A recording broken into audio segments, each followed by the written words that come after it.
Баршаңызға сәлем достар. Бүгін сіздерге тай етінің рецептісін ұсынамын. Орысша айтқанда мясо по-тайски.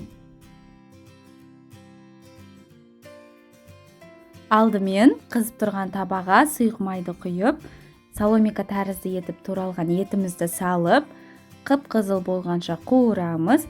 Дәміне қарай тұз саламыз. Соңынан суды құйып, шамамен 40-50 минутқа бұқтырып қоямыз.